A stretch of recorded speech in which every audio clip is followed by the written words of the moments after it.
aquele estádio estava preparado, ou se aquele campo estava preparado para receber 800 ou 500 adeptos do Belenenses. Muitos jogadores trabalhavam, acabavam às 11h30, meia-noite, iam para casa, no dia a seguir estavam a levantar-se para ir trabalhar e voltavam ao Belenenses precisamente às 8h30. E que este também seja um abrir de olhos e a congregação entre aquilo que é o mais importante, que é o jogador de futebol dentro do terreno, suportado pelo aquilo que é o mais importante fora do terreno, são os adeptos.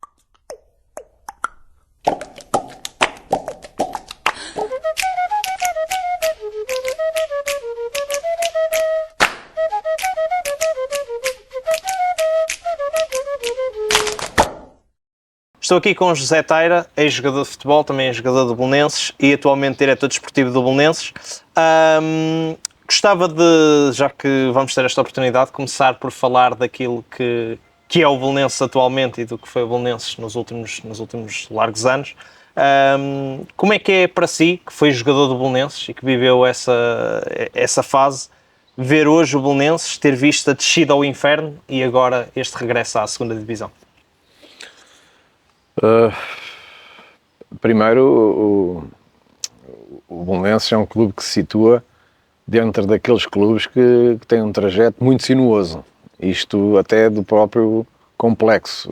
O próprio complexo foi construído em cima de uma pedreira, no qual muitas famílias se endividaram e muita gente morreu para construir o complexo do Estádio do Restelo, nomeadamente o estádio, não é? De facto tem sido um caminho muito sinuoso. Depois foi a questão relativamente à separação da SAD e do clube, no qual o meu presidente travou uma batalha legal, judicial e que visava claramente separar o que era o clube da SAD e do mal que fez ao clube. E neste momento é um clube que renasceu, que conseguiu reerguer-se, que começou nas competições distritais, num percurso também por ele só sinuoso, e que neste momento chegamos nesta altura às ligas profissionais pelo mérito desportivo. Ou seja, já naquela altura em que o clube desceu às competições distritais, eu não via por bem um clube com o seu historial e ter passado por um processo legal, ter descido às competições distritais, talvez ao Campeonato de Portugal, devido a toda a carga, não é? Mas claramente, depois de descer à última divisão, depois também de ter aparecido a Liga 3, porque foi mais um ano que nós, efetivamente, tivemos que estar em ligas mais distritais. A gente vê agora o coroar desse sucesso de 5 anos, no qual nos tivemos que adaptar a uma realidade que claramente não faz parte da história do Belenenses, não é deste clube. Respeitando todos os outros clubes, a grandeza deste clube e a quantidade de massa adepta que tem, claramente não merecia estar nunca nas distritais. E como é que um clube como o Belenenses, com a história, com a dimensão toda que tem, como é que um clube como o Belenenses encara, por exemplo, uma distrital, mesmo para os jogadores? Porque lá está, é verdade, se estavam na distrital, acredito que muitos dos jogadores eram amadores, ou isso obviamente deveria acontecer, mas não deixavam de estar com o símbolo do Belenenses ao peito. Portanto, deve ter acontecido aí um bocado uma mescla de responsabilidade gigante por se estar a representar o Belenenses e ao mesmo tempo ter de lidar com aquilo que é uma distrital. Como é que foi esse momento, tanto para os jogadores como também para si, que viveu os outros tempos do Belenenses? Como é que foi essa situação? Principalmente nessa primeira fase, tive que antecipar visitas a muitos sítios onde íamos jogar, porque não sabíamos a realidade que íamos encontrar. Se aquele estádio estava preparado ou se aquele campo estava preparado para receber 800 ou 500 adeptos do Belenenses. Muitos desses sítios não estavam preparados. Há um episódio num jogo no qual os nossos adeptos não puderam entrar no campo porque não havia espaço, e então tiveram que ficar atrás dos gradeamentos com as bandeiras, porque isso era impossível. A própria reunião de polícia, quando normalmente nós íamos jogar a esses campos que normalmente tinham 2 polícias e podiam pagar 70 euros pelo policiamento, imagino, de um jogo normal, verificava-se que cada vez que o Belenenses tinha que ir lá, acabava por romper esses orçamentos desses clubes, porque tinham que contratar 10 polícias, mais brigada de intervenção, e campos que não estavam habituados para isso. Por isso, foi um acomodado a situação, foi muitas vezes ter que ir ao encontro desses clubes previamente para saber o que é que íamos encontrar e transmitir isso aos nossos sócios e adeptos para poder a coisa correr o melhor possível. Dentro desta realidade, esta equipa, na primeira sua etapa, treinava a partir das 8, 8h30 da noite. Muitos jogadores, a grande parte deles, eram perfis locais no qual tinham que se adaptar também à nossa realidade. Muitos jogadores trabalhavam, acabavam às 11h30, meia-noite, iam para casa, no dia a seguir estavam a levantar-se para ir trabalhar e voltavam ao Belenenses precisamente às 8h30. Foram jogadores muito importantes nesta fase, no qual eram perfis que podiam ganhar 50, 100 euros, 150 euros, depende também daquilo que representavam no momento e a maneira como podiam conciliar as suas vidas, pois todo o scouting que nós fizemos foi de mercado local, de jogadores locais que tivessem tido um passado no Belenenses, que conhecessem a trajetória, e isso claramente foi extremamente importante nessa primeira fase, poder contar com esse tipo de jogadores. Mesmo em termos de distrital, como estava a dizer, existiu de certa forma uma procura por jogadores com certas características? O que é na sua gênese um jogador ao Belenenses? Um jogador ao Belenenses, claramente, hoje em dia, eu sei o que é. Quando começámos este trajeto há 5 anos, nós tentámos perceber o que é que queríamos de perfil para estes 5 anos e para o futuro. E há uma frase muito típica e muito corriqueira dentro do clube e dentro do que é a família Belenenses, que é: não é do Belenenses quem pode, mas sim quem quer. Por isso, neste momento, eu tenho a perfeita noção que para se jogar no Belenenses, independentemente do nível, esse jogador tem que querer jogar no Belenenses. Tem que conhecer o seu passado, tem que saber aquilo e as adversidades por que passámos, porque seria extremamente injusto ao final destes 5 anos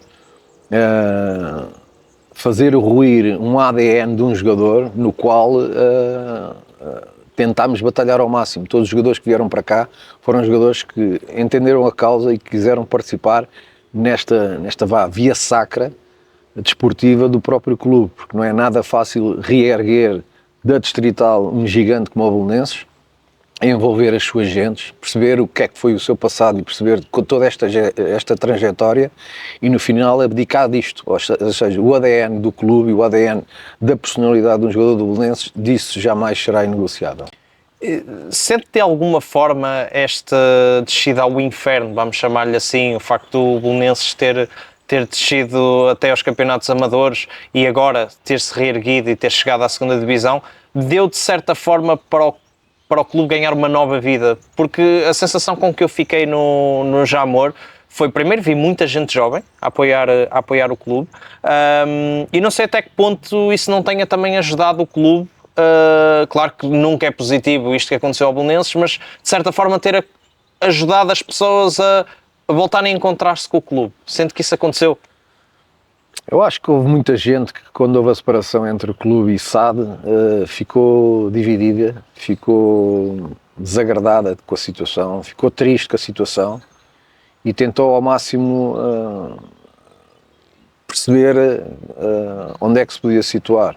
Hoje em dia, claramente, estão situados de um lado, do lado do clube, do lado do Belenenses, do lado do que é o seu histórico, o seu ADN. E isso fez renascer muita gente que eventualmente até podia desacreditar ou estar triste com a situação tomada pelos órgãos sociais do clube, apoiados pelos seus associados, que era começar desde a última divisão distrital e apoiarem-se claramente estas subidas de divisão no mérito esportivo. E isso fez levar tempo às pessoas a entenderem que este era o caminho mais correto e era aquele que mais podia envolver pessoas que estavam adormecidas do Belenenses e que esperavam ao máximo a resolução que foi tomada e o acontecimento que foi tomado este ano, que era regressar às ligas profissionais. Toda a gente do Belenenses claramente se vai se rever sempre que o Belenenses é um clube de ligas profissionais, é um clube que merece estar no maior patamar da história do futebol português, que é na primeira divisão, e é para isso que caminhamos. Este ano, claramente, o Belenenses vai procurar a estabilidade, vai procurar estabilizar-se dentro de uma realidade, não sabendo aquilo que poderá acontecer durante a época, como é lógico, porque isso é sempre uma incógnita, mas acima de tudo, essa estabilidade tem que ser composta por fatores extremamente importantes, que é ter jogadores que continuem a responder à exigência, saber que o símbolo Belenenses hoje em dia está altamente valorizado e, por outro lado, também saber que chega à segunda divisão um clube que em Liga 3 tem mais adeptos do que qualquer equipa da segunda Liga este ano, quase em o dobro. Por isso, representa que o Belenenses este ano, em casa, vai ser uma equipa que vai estar apoiada e super suportada pelos seus adeptos. E quando formos fora, claramente, os jogadores vão ter esse suporte, porque muitos adeptos vão ter aquela vontade clara de regressar ao passado e ir outra vez a grandes estádios, a grandes locais, acompanhar a equipa, e isso normalmente a dinâmica em crescendo é extremamente positiva para um plantel, para uma equipa que também claramente vai partir de base criteriosa, com ajuste claramente do seu critério orçamental. O clube neste momento é um clube que não deve nada à autoridade tributária nem ao fisco, por isso está sólido, está sério. Não gostamos de fechar a porta quando acaba a época e ficar a dever alguma coisa aos jogadores. Isso é ponto assente, não pode haver ali situações de incumprimento, e isso também é o ADN do presidente Patrick Moraes de Carvalho, que tem feito do que é o rigor orçamental um clube extremamente acreditado hoje em dia no nosso país. Tendo em conta aquilo que também foi um bocadinho a sua carreira, teve uma carreira extremamente interessante, chegou a jogar inclusive em Espanha também. Olhando aquilo que foi a sua carreira, o seu passado pelo Belenenses, e volto a pegar um bocadinho naquilo que foi a descida do Belenenses à Distrital, sendo diretor desportivo, como é que a sua experiência enquanto ex-jogador, a experiência toda que teve no futebol e a experiência que tem acumulado enquanto diretor desportivo, de que forma, como é que é o seu dia-a-dia, de que forma é que tem conseguido ajudar os objetivos do Belenenses e principalmente focando muito naquilo que foram esses momentos piores de Distrital. Como é que eram esses momentos? Para tentar perceber, porque, pelo menos da minha parte, e acredito que das pessoas exista muito essa curiosidade, porque não é normal de todo vermos um clube como o Belenenses a jogar campeonatos amadores, e gostava de perceber como é que tipo de peripécias é que acontecem a esse nível, se o papel de um diretor desportivo com a experiência que você tem no futebol também é diferente, tendo em conta um campeonato amador, ainda por cima com o Belenenses, como é que é esse papel de diretor desportivo? Acima de tudo, quando fui jogador, houve aqui 3 situações que vivi na pele da subida de divisão. Uma no Belenenses, outra em Salamanca e outra em Sevilha, com particularidades distintas, no qual fui chamado como papel de jogador a ter que, dentro de campo, resolver alguns problemas, também devido à carga que havia relativamente a esses clubes. Eu relembro, por exemplo, quando era jogador, quando cheguei a Sevilha, o Sevilha tinha, naquele momento, uma dívida de bilhões de pesetas, até queriam que o Sevilha e o Betis funcionasse num só clube para poder baixar a dívida do clube. Claro que um Betis e um sevilhista jamais estariam no mesmo campo, no mesmo sítio, a usar as mesmas cadeiras, e isso não foi possível. E isso foi vivido como experiência também muito enriquecedora, porque sabíamos ali, nós como jogadores, que era impossível nós termos a capacidade de fazermos algo em parceria com outro clube. Isto quer dizer o quê? Que quando eu cheguei ali como diretor desportivo, a convite do meu presidente, entrei num clube que, acima de tudo, sabia uma coisa: é que problemas iam haver aos montes. O meu objetivo como diretor desportivo foi encontrar soluções, porque não podia viver constantemente, e não posso viver constantemente como diretor desportivo, em cima de problemas que surgem. O primeiro é a antecipação, tentar que toda a antecipação do ponto de vista logístico e de critério seja assegurada. Depois, qualquer problema que ali possa haver, temos que rapidamente encontrar uma solução, porque não somos um clube que tenha a capacidade do ponto de vista monetário de recorrer a outras situações. E por outro lado também, perceber que a adaptação sempre às ligas que vamos disputando, ou aos campeonatos que vamos disputando, são baseadas em uma rápida e uma cautela de observação constante. Porquê? Porque em 5 temporadas, em cada campeonato que entrávamos, não havia uma fase de maturação. A gente não tinha tempo para pensar, se deixarmos algo para fazer agora, podemos fazer no próximo. Então essa fase de antecipação e essa capacidade de antecipação foi algo que foi inerente e transversal a todas as pessoas que trabalhavam no staff técnico, no staff diretivo, no staff de organização de projetos.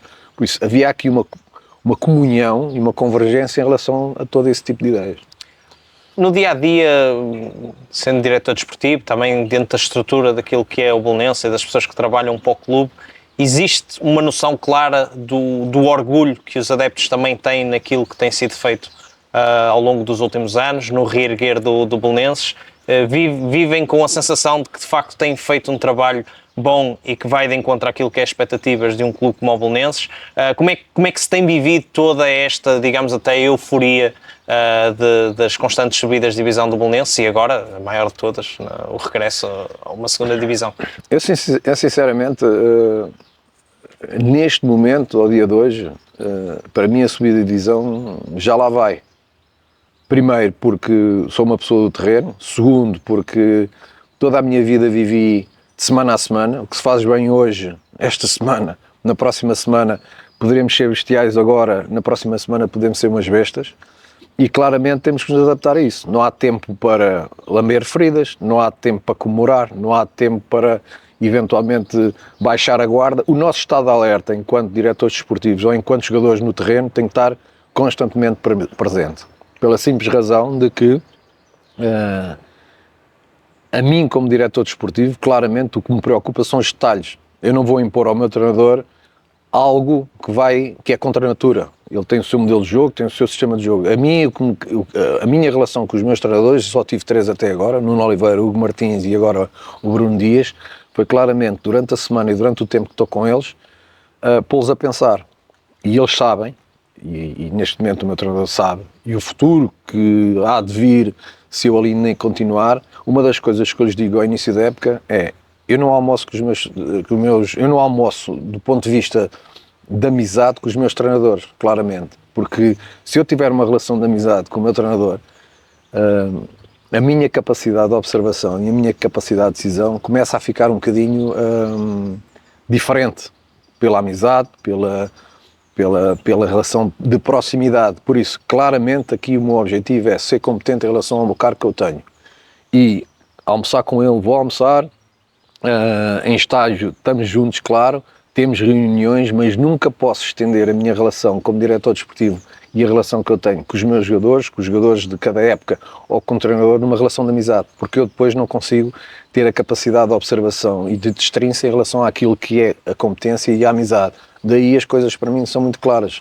Eu, quando entro no clube, tenho um sinal de competência que é aquele que tem que ter, inerente a cada pessoa, a cada personalidade, a cada caráter, e depois cá fora acabo por ser uma pessoa normal, que estou perfeitamente aberto aos jogadores ou aos treinadores, mas sempre respeitando aquilo que me faz estar no clube como diretor desportivo e não um criador de amizades entre os jogadores e diretor desportivo. Agora, para finalizar, já percebi que é um homem que vive semana a semana, dia a dia, certamente, e acredito que isto seja uma resposta difícil também de dar, mas de certa forma já existe o pensamento ou o sonho de voltar a ver o Belenenses na primeira divisão. Obviamente seria histórico o Belenenses, se conseguisse subir desta segunda para a primeira, seria o único clube do mundo a subir 6 vezes consecutivas. Isso é algo que está minimamente no pensamento ou nem sequer consegue pensar dessa forma pela forma de trabalhar dia a dia e de estar no futebol? Todos nós, na nossa vida, seja ela desportiva, há um lado racional e há um lado emotivo. Se ao dia de hoje me perguntares se no próximo ano eu vou estar na primeira divisão, claramente o lado emotivo, eu vou querer estar na primeira divisão. Se nos deixarem, vamos fazer aquilo que temos feito, ser competentes ao máximo e ser o mais pragmáticos possível em relação àquilo que é o trajeto do Belenenses. Racionalmente, eu tenho a perfeita noção que este ano é um ano de estabilidade, até porque, em relação ao complexo que está a crescer no seu desenvolvimento, com as questões do Lidl, com as questões da Repsol, a Escola Internacional, este projeto é um projeto em estar assente no lado esportivo e no lado de edificação do complexo. Por isso, a gente tem que perceber que para poder fazer grandes coisas, temos que ter acauteladas outras grandes coisas. Uma delas é a estabilidade, o rigor orçamental e a realidade de orçamentos como outras equipas vão ter na segunda divisão, que não tem nada a ver com o Belenenses, devido à disparidade em relação a esses mesmos orçamentos. Por isso, do lado realista, sou muito cauteloso e o meu objetivo é a estabilidade. Se me perguntas onde é que eu quero estar no próximo ano, do lado emotivo, claramente o Belenenses tem e deve estar e merece estar na primeira divisão. Eu não sei se é um romântico do futebol ou não, mas acha que o símbolo também joga? Ou seja... O meu romantismo tem a ver com a bola entrar na baliza mais que os outros. Esse é o meu romantismo. Do lado do Belenenses, claramente, em relação a este passado de 5 anos, jogadores que, como eu disse anteriormente no início da entrevista, que trabalharam de dia, treinaram de noite, passaram muitas horas sem a família, continuam a passar este ano ainda muitas horas sem a família. Todo este passado merece no final ser coroado com algo bonito, e isso nunca se pode deixar de lado, que o peso do Belenenses em casa, no Restelo ou fora, vai continuar a ser evidente, e aquilo que vai caracterizar o Belenenses, espero neste ano e nos próximos anos, será o seu caráter, o seu ADN, o cunho pessoal dos jogadores, que tem a ver que para jogar no Belenenses tem que se querer muito, mais do que poder. Agradeço imenso aqui esta entrevista, podemos ter falado um bocadinho. Espero obviamente que as pessoas tenham também gostado e tenham aproveitado, porque é sempre um prazer e uma oportunidade poder falar com alguém que, para além da carreira que teve, também teve vivido estes últimos anos de Belenenses e esta recuperação, por assim dizer, do Belenenses até a segunda divisão. Eu é que agradeço, desejo os maiores sucessos ao maestro, e que este também seja um abrir de olhos e a congregação entre aquilo que é o mais importante, que é o jogador de futebol dentro do terreno, suportado pelo aquilo que é o mais importante fora do terreno, são os adeptos. Muito obrigado. Obrigado eu.